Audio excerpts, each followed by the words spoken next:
Hello. Hi there, how are you? Good and you? All good, all good. Happening. Happening. Yes. Okay, so welcome everybody to Ideas to Scale. Um, I'm Alejandra Statapolsky, and I'm here with my co-founder, Gabriela Pu. Gabriela Pulido. I'm here. Thank you. And today we have some materials and some ideas to share with you. So we'll go dive right into it, right, Gabby?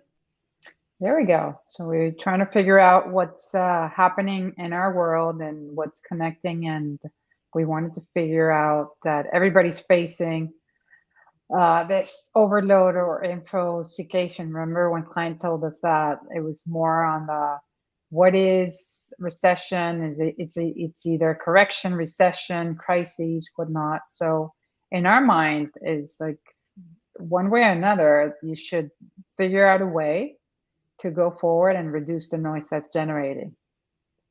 Exactly. And sometimes you will want to question your whole organization or question your product offering or really like put a stop into what you're doing. But the reality, and as I was reading the other day, most uh, most people are really not stopping their consumption trends. Everybody's traveling, everybody's still buying things.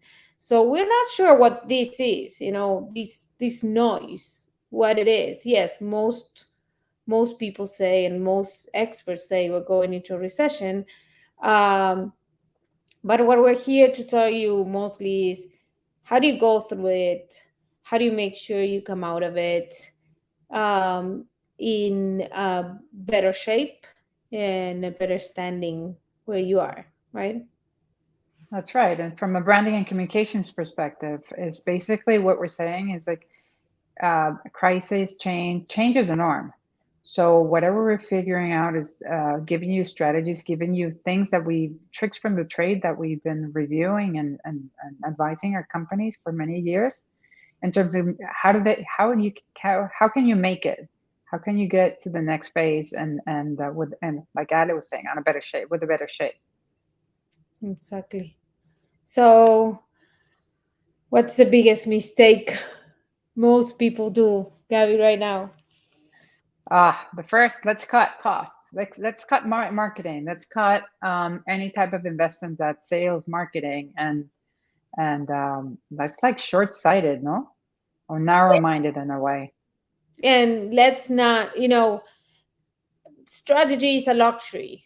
That's another one. Like dedicating time to actually thinking about the business sometimes in good times feels sometimes like a luxury, like to stop and dedicate the time into the analysis, especially with small mid-sized organizations.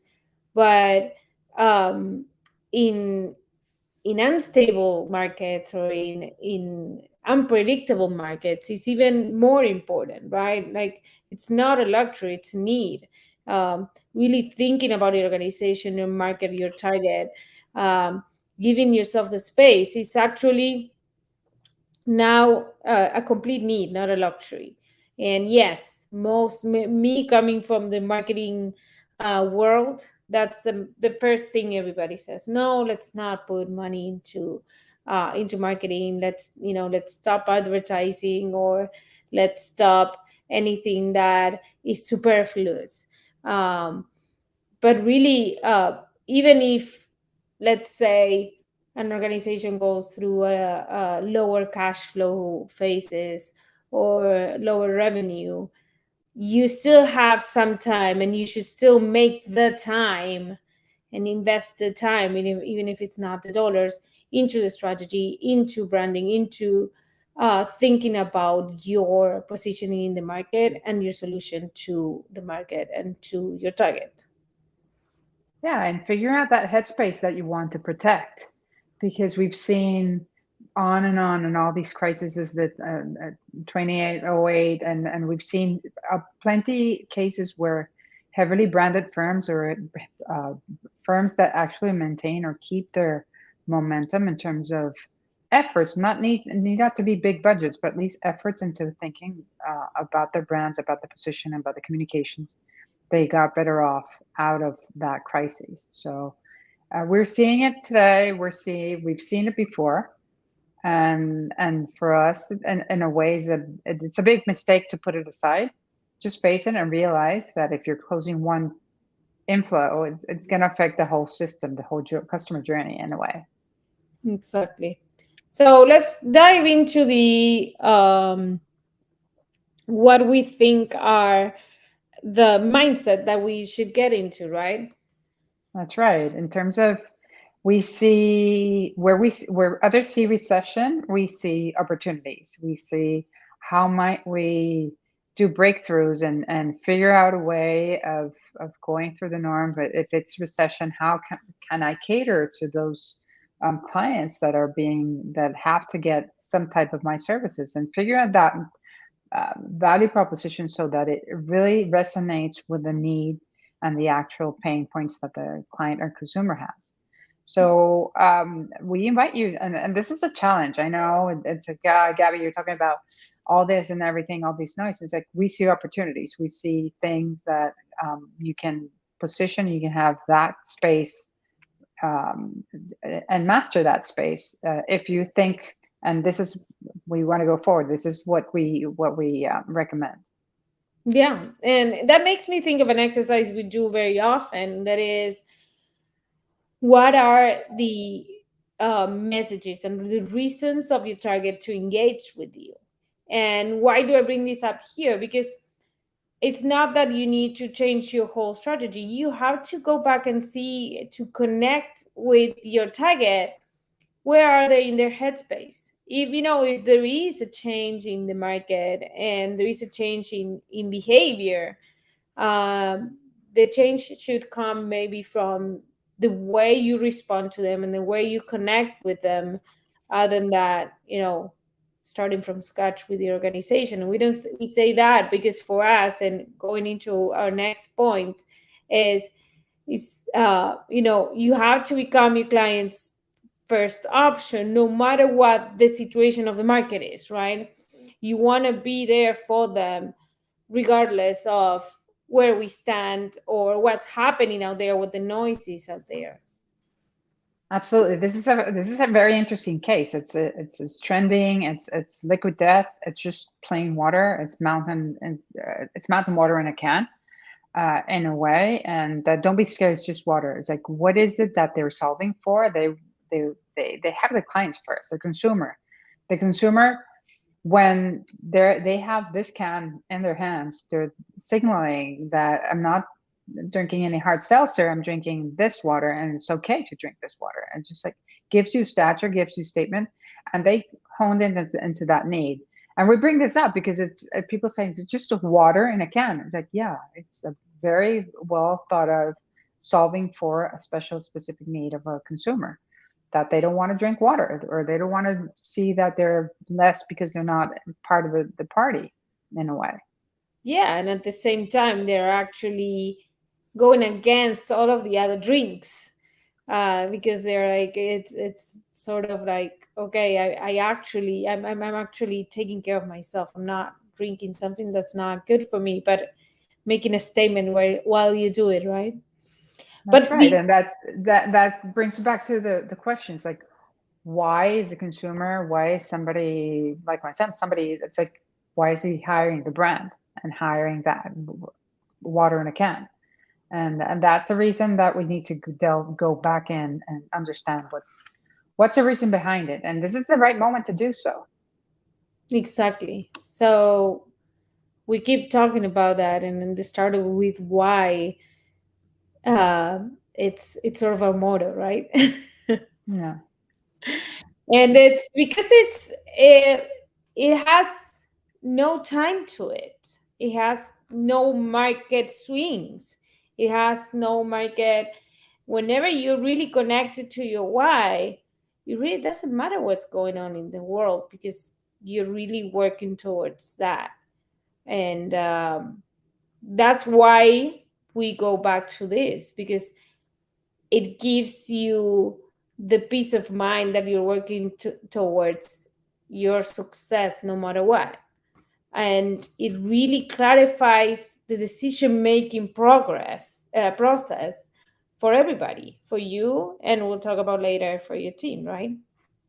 That's right. And the basic idea behind it is that it needs to engage like Ali was saying, why do I how can I reduce the noise that's out there?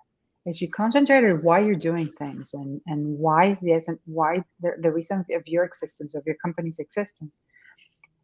It understands that you want to reach to a certain degree, certain level, and the opportunities start popping in or bring come about.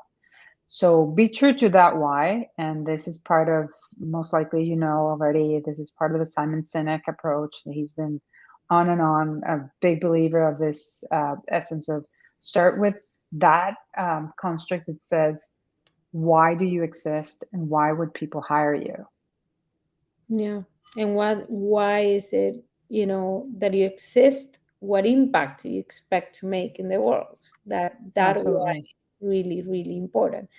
It's not about making money, because that's the easiest answer.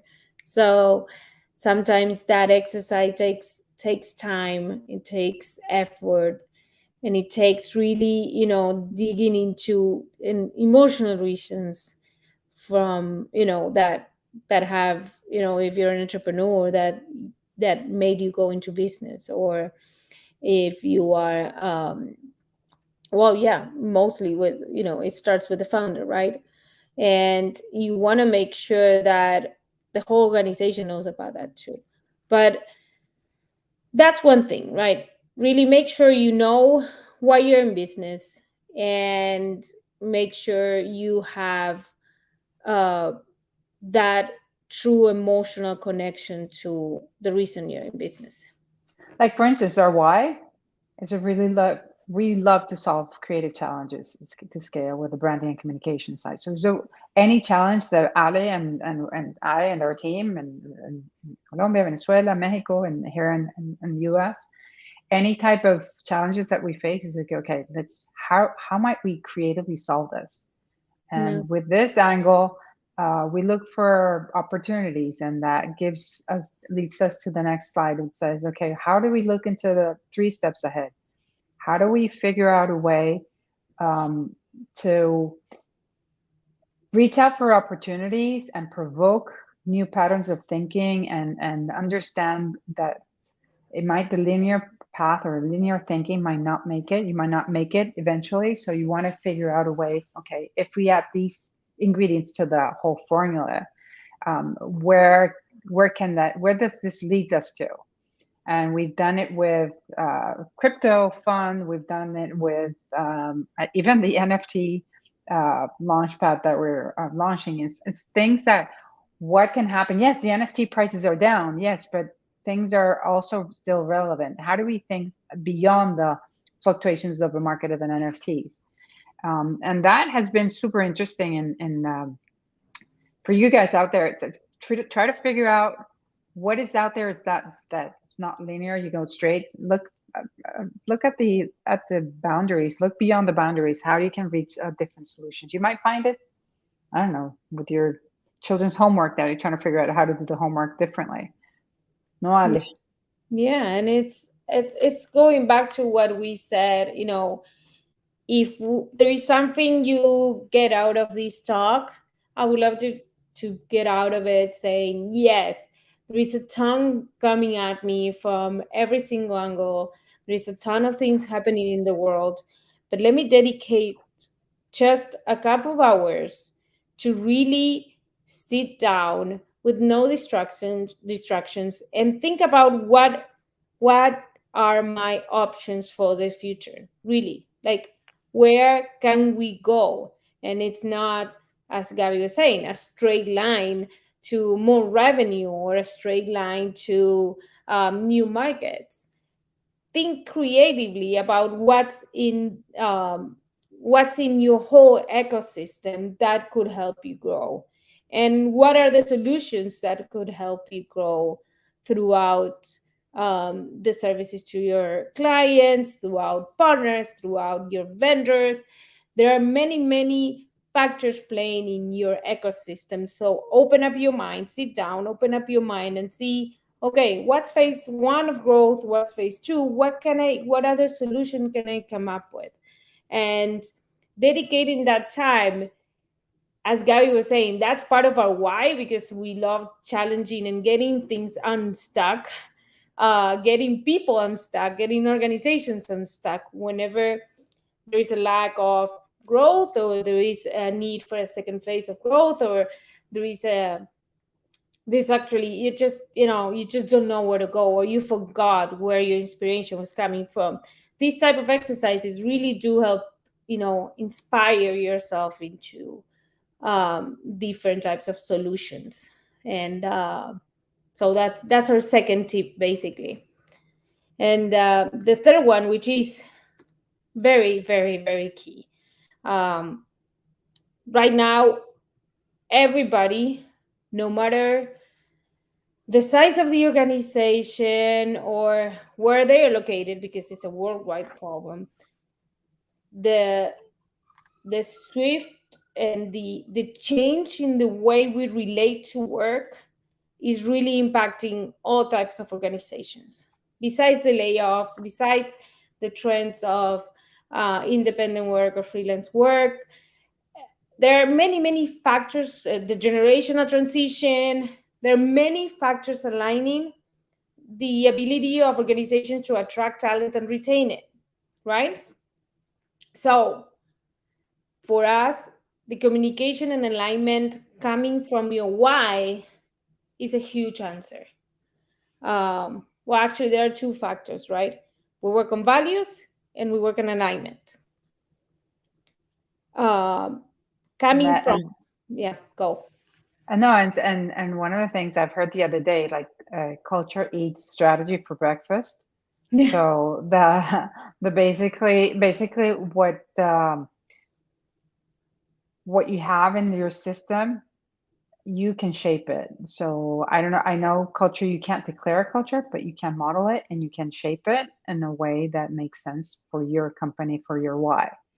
But if people don't know, if your talent, if your team don't they don't know where we're heading, it's very difficult to follow what path.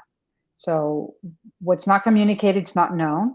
And if it's wrongly communicated, it's wrongly executed. So let's figure out a way to actually communicate with the team and align the team towards that objective. And this precise moment, you have to keep this time we have to keep a tighter leash in a way of saying, okay, it needs to be communicated consistently, um, many, many more times than we usually do. Yes, there's, like Ali was saying, silent quitting, there is layoffs, there is massive people are quitting. All these issues, they're going to still maybe happening, but there's a huge thing transitioning going forward is this generational gap and these things that millennials and the next generations come in following a purpose. So that why is very important. Then how is it opening opportunities and how do you communicate it to them? These three things are key to move forward in this space. exactly. So two things here. Be sure to align your values, define your values and align them.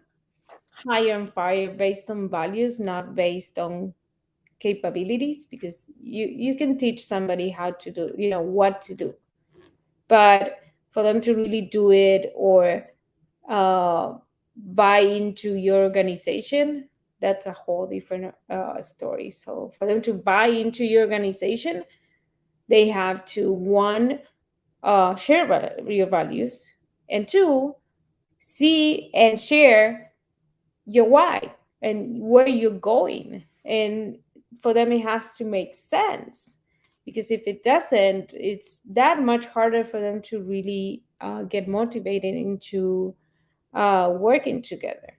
And let's face it, nowadays it's really hard to keep, um, if you have a high rotation of talent, or if you don't uh, have talent that is really part of, a believer in your brand, it gets that much more difficult to Well, provide. Jeff Bezos was saying the system would spit the person that's not aligned. So it's like a super powerful quote that's saying it is actually going to happen. Yeah. But by the same token, if Also that is is, enough. Yeah. yeah, if you need to communicate it, but and on the other side of the spectrum is the next side is we need to take care of ourselves as entrepreneurs, as business persons, as people doing making this change happen. Is that how is our responsibility to respond, and respond means how do we think, what is it, what is our why, what, how are we scaling, how are we growing, what is our options, how are we communicating versus react. And the react is a short term, is actually it might throw us in the wrong direction. So we've seen many of the entrepreneurs we mentor, or the people that we collaborate with. It's like take a it, it serves a great purpose to take a step back, figure out what your options are, and then respond, as opposed to automatic reaction. So this is more on the mindfulness, on the taking care of you. That's the other. um yeah, and that's the other one. Taking care of yourself is more on the start thinking in terms of what is, as opposed to what if. This is like one of Dr. Shafali's, if you follow her, this is one of her quotes and saying, why don't we stick to the moment, where the what if is overcoming. It's mostly like 80, I don't know what the figure is. You remember, Ali? It's like 80 or 90% of the things that you think, they never actually That never happen. happened. Yeah. So It's that what if, why don't we yeah. start thinking about the what is it that we can change, what is it that we can focus, what is it that we can do to make it happen. And that part is it's, at least for me, it has been super helpful, and we wanted to share. Yeah. Yeah. And for entrepreneurs that we work with, or small organizations, this is key, because the burnout, as I say, is real. So really, going back to the theme of this session, you want to protect also yourself from this bombardment of what feels like bad news constantly. So you have to really protect yourself. Um, so, summary of what we are suggesting here, and the three main tips in our ideas to scale and our ideas to grow, um, to survive in challenging times, or in unpredictable times. Have a clear driver. Uh, have a clear view of your why. That will give you energy, that will give you clarity, and it will really make all of your decision making that much easier. Um, Secondly, take space, both mental, or take the time to think creatively about what your options are. There is no one answer ever. There is no one single answer. There's always several answers and several creative ideas you can come up with, for your product, for your market, for your offering, for everything that you do. You just need. In my case, it's always you just need the space to think about it, because we're bombarded all day. We're go go go go every single day. So give yourself that space. Um, And third, make sure that you have a team that believes in you, that believes in your why, that fits your values, and take the time, as we were talking the other day, dedicate the time to them also, to communicate that, to make sure that they hear it, to make sure that they understand it, to make sure that they have the space also to question whatever it is that you're doing, because that would also make them that much more engaged with your organization, and in turn, of course, make your clients happier. Yeah, and convert and have the traction you need, the growth you need, and the ideas that you want to see results. But Exactly. have this can make it a lot easier in the long run. And what we do have, I don't know, Ali, if we want to go questions or we're going to show what it is that we do, is that we have this um, path, this program that we follow, which is our ScaleX program, is that we started with how do we define our mindset, or this, what's the core value offering, what it is that you stand out for, to whom, who is your audience, and how do you connect, and what are the growth options you can uh, figure out differently. And if you have an ambition set, how other what are the things that you've never considered you can bring into the table and create it. And for that to work, it needs to be wrapped up in a strong yeah, a strong statement saying this is our why. It goes forward to say, okay, once we have the mindset, how can we create our story, our narrative? And we're biggest the way we've seen everything out of, right, it's storytelling plays an essential role in how we communicate from generations to generations, from one company to the next, from one employee to the next. The idea is that narrative, that story needs to be super clear and aligned with that mindset that we established at the beginning. So that's where we go for it. And then the experience, they go the experience. How are we Yeah, to go about so that? the experience is the customer journey mainly. I always say if you have your marketing budget, don't think about lead generation, which is what everybody goes into when they're talking about marketing, right? You just want more leads. Um, in this time, actually, and always, I feel like you should split your budget in two and dedicate half of your budget to customer experience and half of your budget to your lead generation. So we're big believers in customer journeys, in making sure Mhm. that the client experience is top notch, and that is a client experience built for growth. What does that mean? That it's a client experience that generates referrals by itself because people are so happy with your service. So we work with that. We work on improving and making it more efficient and more wow, let's call it. And the marketing plan, of course, is where are your stakeholders, where are your clients, and how do you reach them, right? So you want to make sure you reach them with the right messaging, which is why we make it into a circle, because this is a live process that we go through constantly. Um, and that's us. Um, That's us. if you want, you can book a strategic session with us.